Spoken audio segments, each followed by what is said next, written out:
신임 동영 목사님이 오신 관계로 2월까지 그나마 한 달에 한 번 오던 것을 못 오게 되어서 굉장히 오래간만에 이 자리에 서게 되었습니다. 얼마나 설레이고 기쁜 마음으로 이 자리에 오게 되었는지 모릅니다. 듣기로는 제가 5주가 있는 달에만 와서 이렇게 말씀으로 여러분들을 뵐 수 있게 된다고 하였는데요. 오늘이 끝나면 6월까지 또 손꼽아 기다리도록 하겠습니다.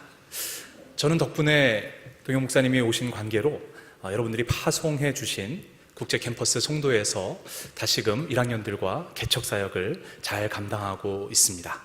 명수로만 말씀드리는 것은 좀 못하지만 그래도 100명 이상 온 주간도 있었고 지금까지 4주간 80명이 넘는 1학년들 학생이 저희 예배에 와서 함께 예배드리고 또 한 40명가량 학생들이 남아서 소그룹으로 성경 공부를 이어가는 공동체를 세워가고 있습니다. 여러분들께서 지금까지 보여주셨던 그 관심과 기도, 사랑 계속 부탁드리겠습니다. 성서 공과에 따라 정과에 따라서 설교를 준비하는 것이 그렇게 쉽지만은 않지만 제가 5번째 주 설교를 맡았다라는 말씀을 듣고서 짧지 않은 시간 동안 오늘 본문을 묵상할 수 있었습니다. 말씀을 묵상하면서 꺼내지 않을 수 없는 질문에 맞닥뜨릴 수밖에 없었습니다. 여러분들도 혹시 오늘 성서 본문을 들으시면서 저와 같은 질문을 하셨을지 모르겠습니다. 그 질문은 주님 안에 있기에 나는 진정 새로운 피조물인가? 라는 질문이었습니다. 여러분은 이 질문에 대해 어떻게 대답하시겠습니까? 그리스도 안에 있기에 나는 진정 새로운 피조물인가? 이 대답에 대해 선뜻 그리고 자신 있게 주님 그렇습니다. 주님 안에 있기에 제가 새로운 피조물이 되었지요 라고 자신할 수가 없었습니다. 오늘 본문은 성도들이 새로운 피조물이 되었다는 것을 강조하는 바울의 가르침으로 잘 알려져 있습니다. 이 질문과 관련해 오늘 고린도 후서의 본문을 좀 더 집중적으로 살펴보려고 합니다.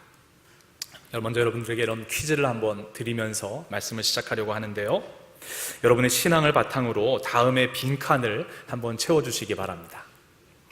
하나님께서 우리를 뭐뭐뭐 하셨다. 이 뭐뭐뭐를 이렇게 괄호로 표시한다면 여러분의 마음에 하나님께서 우리를 인간을 뭐뭐뭐 하셨다라고 하면 그 동사로 뭐가 여러분들 마음속에 선뜻 떠오르시는지요?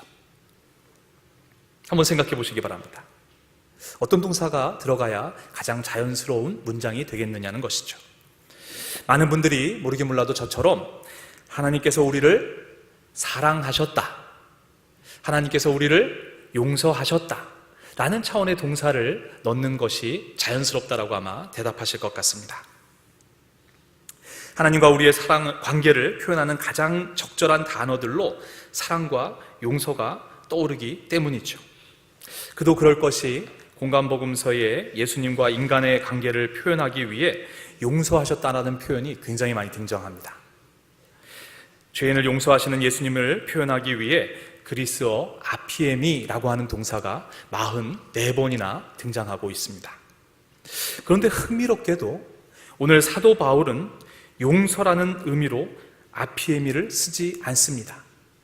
사실은 그의 서신 전체를 놓고 보더라도 용서하다라는 의미의 아피에미는 단 한 번밖에 사용되지 않습니다. 여러분 의아하지 않으십니까? 예수님 혹은 복음서 기자들과 비교해서 상대적으로 바울은 이 동사를 아끼거나 또는 기피했다라고 볼 수 있는 것이죠.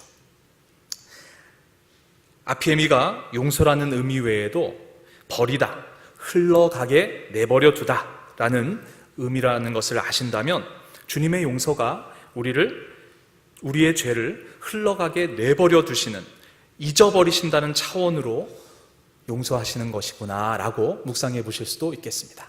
성서적으로 forget과 forgive가 굉장히 깊이 연관되어 있다라는 것도 생각해 보실 법하다는 것이죠. 이런 사전 지식을 가지고 고린도후서 5장 18절을 다시 읽는다면 대단히 흥미로울 뿐만 아니라 충격적인 사실을 발견하실 수 있습니다. 그것은 무엇입니까? 바울은 하나님께서 우리를 무엇 하셨다라고 이 채워야 할 부인칸의 동사로 사랑이나 용서가 아니라 어떤 동사를 쓰고 있죠? 화해하셨다. 카탈라소라는 동사를 사용하고 있습니다. 바울이 사용하고 있는 이 헬라어 동사 화해하다라는 단어는 서로 함께 바라보고 서 있다라는 어원에서 출발했을 뿐만 아니라 또한 서로 무엇을 교환하다라고 하는 어원과 관련 있는 단어입니다. 잘 아시겠지만 화해는 서로 대등한 관계에서 주로 사용되는 단어임을 알 수 있습니다. 바로 그 화해하다라는 동사가 바울 이 본문뿐만 아니라 다른 곳에서도 바울의 서신에 등장합니다. 예를 들면 로마서 5장 10절과 고린도전서 7장 11절이 그런 경우입니다. 여러분은 이 동사가 어떻게 느껴지십니까? 얼마 전에 아내와 큰아들이 말다툼을 하고 있는 상황을 제가 보고서는 좀 후에 짓궂게 아내에게 이렇게 말을 건넸습니다. 여보, 당신이 먼저 가서 화해해야지. 당연히 집사람이 아니 내가 왜 제 친구도 아닌데 가서 화해를 해요? 라고 대답해 왔습니다. 분명 화해는 친구 사이에 하는 것이지 아버지와 아들, 어머니와 딸 사이에 사용할 수 있는 자연스러운 표현은 아닙니다. 여보, 당신이 먼저 가서 용서해야죠. 먼저 가서 다 일러줘야죠. 정도가 그 상황에 적합한 표현일 것입니다. 그런데 놀랍게도 바울은 하나님과 인간의 관계를 설명하며 중요하게 여긴 것이 바로 이 화해의 관계였습니다. 바울은 우리에게 먼저 다가오셔서 우리에게 화해를 청하신 하나님의 은혜를 깨달았던 것입니다. 물론 눈높이 교육의 중요성을 강조하시는 분들은 부모 자식 간에도 부모가 먼저 용서를 구하고 또 화해를 요청해야 한다고 말씀하실 것 같습니다. 하지만 지금 바울은 그런 친구 관계나 부모 자식 간의 관계를 다루고 있는 것이 아닙니다. 죄 가운데 빠져 죽을 수밖에 없는 희망 없는 피조물을 향해 창조주 하나님께서 화해를 청하셨다는 이야기를 하고 있는 것입니다. 여러분, 동서고금을 막론하고 창조주께서 죄투성이인 보잘것없는 자신의 피조물에게 화해를 요청하셨다는 이야기를 들어보셨습니까? 그런 이야기는 존재하지 않습니다. 더더욱 하나님께서 피조물에게 화해를 청하신 방법이 주는 놀라움, 그 충격은 말로 표현할 길이 없습니다. 그 방법은 무엇이었습니까? 우리의 죄를 우리에게 묻지 않으시고 하나님의 아들 독생자 예수께게 대신 물으시고 그분의 희생을 통해 우리의 죄를 대신하게 하시는 방법이었습니다. 우리의 죄를 자기 자신에게 전가시키신 사랑의 하나님, 우리의 죄마저도 자신의 아픔으로 여기신 은혜의 하나님. 바울은 이 하나님을 다메섹 도상에서 만났고 그렇게 예수 그리스도의 화해의 사역을 경험했습니다. 제가 하나님과 인간의 화해 관계에 집중하는 것은 오늘 고린도후서의 본문이 새로운 피조물과 그 피조물에게 주어진 직책을 직결시키고 있기 때문입니다. 본문의 구조와 흐름을 볼 때 새로운 피조물인지의 여부는 그 직책의 감당 여부로 확인할 수 있다는 뉘앙스를 충분히 간파할 수 있습니다. 그리스도의 은혜와 사랑을 맛본 자, 그들은 주님 안에 거하는 자들입니다. 그래서 새로운 피조물이 되었습니다. 그리고 그들이 감당해야 할 마땅한 직분, 그 미니스트리는 화해의 직분이어야 합니다. 왜 그렇습니까? 우리가 그리스도 안에 거할 수 있게 된 것이 하나님께서 먼저 본을 보여주신 이 화해의 직분 때문입니다. 이제 새로운 피조물로 우리가 그 직분을 감당해야 합니다. 앞에서 소개한 또 다른 화해하다, 카탈라소라는 동사가 쓰인 로마서 5장 10절을 소개해드리겠습니다. 우리가 하나님의 원수일 때에도 하나님의 아들의 죽으심으로 말미암아 하나님과 화해하게 되었다면 화해한 우리가 하나님의 생명으로 구원을 얻으리라는 것은 더욱더 확실한 일입니다.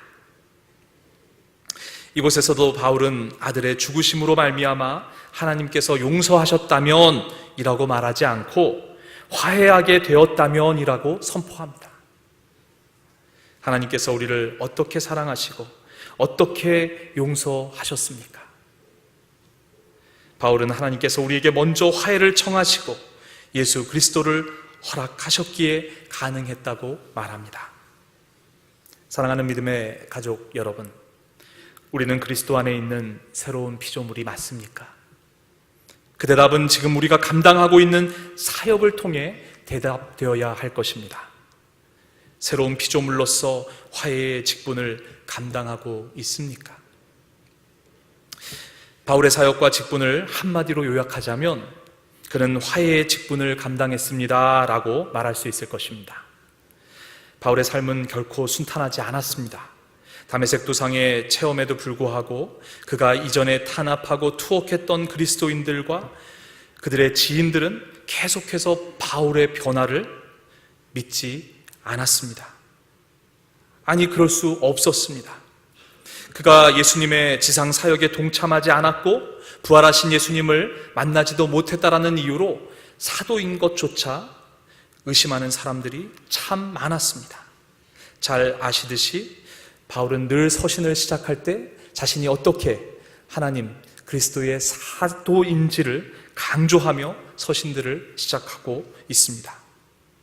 그리스도인들에게만 그랬습니까? 유대인들에게는 민족의 반역자요 유대교의 교리를 이방인들에게 잘못 전하는 이단아 중에 이단아로 죽음의 위협까지 감내하게 만들었습니다. 당연히 다메섹 도상에서의 체험 이후 예수님의 은혜를 깨닫고 모르게 몰라도 자신의 고향인 다소에 가서 평범하게 그 은혜에 감사하며 그렇게 살 수도 있었을 것입니다. 하지만 하나님의 사랑과 용서를 경험한 바울은 그렇게 살지 않았습니다. 대신 로마에서 순교하는 그 순간까지 지중해 연안을 구석구석 다니며 유대인과 이방인, 자유인과 노예, 남성과 여성을 화해시키는 그 화해의 직분을 감당했습니다. 그가 깨달은 하나님께서 베푸신 화해의 은혜가 너무나 크고 강렬했기 때문이 아니겠습니까? 바울은 그리스도 안에 거한 새로운 피조물이 분명했습니다. 여러분은 새로운 피조물이 맞습니까?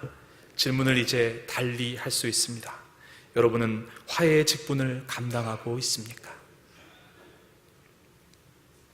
오늘 우리가 다시 만난 돌아온 탕자의 형 이야기는 왜 우리의 마음을 복잡하고 불편하게 합니까? 한마디로 말해서 이 형이 아버지와 함께 있었지만 끝내 새로운 피조물의 직분을 감당하지는 못했기 때문 아닙니까?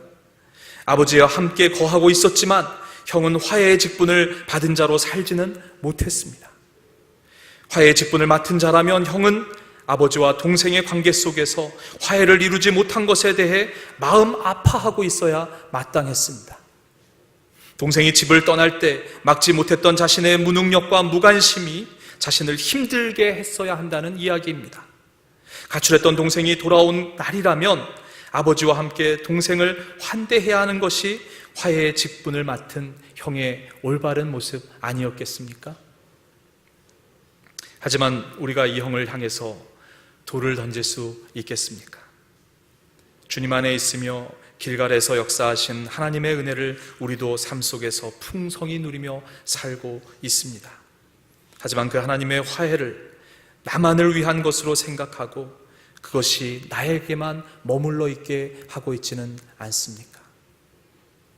살다 보니 우리의 삶을 둘러싼 상황 속에서 참 많은 갈등과 다툼, 분열을 경험하게 됩니다.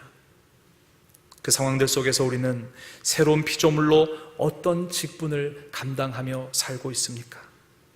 새로운 피조물이 맡아야 할 직분으로 우리 삶에 화해를 심고 일구어가야 하지 않겠습니까? 그 사역을 위해 감히 제가 두 가지를 한번 기억하자고 제안드리며 말씀을 매듭짓고자 합니다. 첫 번째는 이것입니다. 갈등 관계를 경험하는 상대방을 향해 우리 너무 쉽게 그들을 용서의 대상, 사랑의 대상으로 삼지 맙시다. 그 안에 나도 모르게 상대방보다 자신을 우월한 존재로 여기는 우리의 교만이 도사릴 수 있기 때문입니다. 우리 자신 또한 누구보다 먼저 용서받고 사랑받아야 하는 존재임을 주님 앞에 겸손히 인정한다면 상대방을 나보다 낮게 여기며 어떻게 그에게 화해를 청할지 고민하게 될 것입니다. 아버지의 재산을 먼저 받아 가출한 동생, 배은망덕하고 괘씸하기 이를 데 없는 그 동생을 내가 어떻게 용서할 수 있지?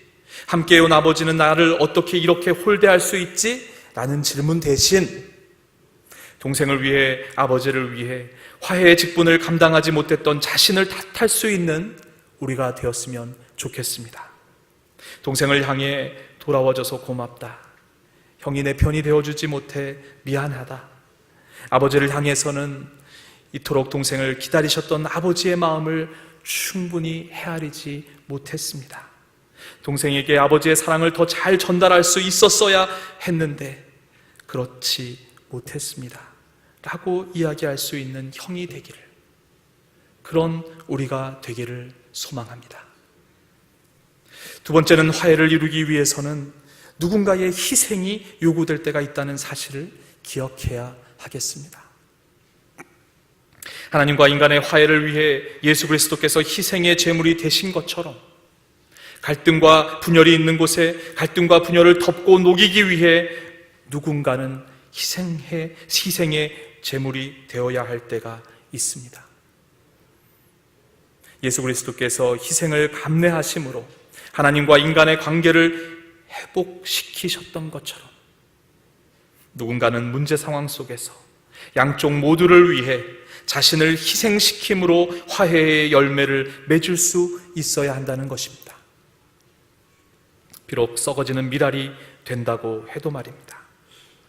우리 삶 속에서 경험하는 많은 갈등들 속에 내가 희생하고 내가 포기하는 것으로 주님이 기뻐하시는 화해를 이룰 수 있다면 저와 여러분이 그 희생을 선택할 수 있기를 소망합니다. 오늘 저의 설교가 용서라는 단어 대신 화해를 더 즐겨 사용한 바울의 의도를 충분히 드러냈다고 말씀드릴 수는 없습니다. 하지만 삶 속에서 하나님의 화해를 더 깊이 묵상하시도록 자극했다고 자평하고 싶습니다. 이 고민이 우리의 삶 속에서 화해의 직분을 더 잘 감당하게 하는 원동력이 되기를 주님의 이름으로 축원드립니다. 함께 주신 말씀을 생각하며 묵상 기도드리겠습니다.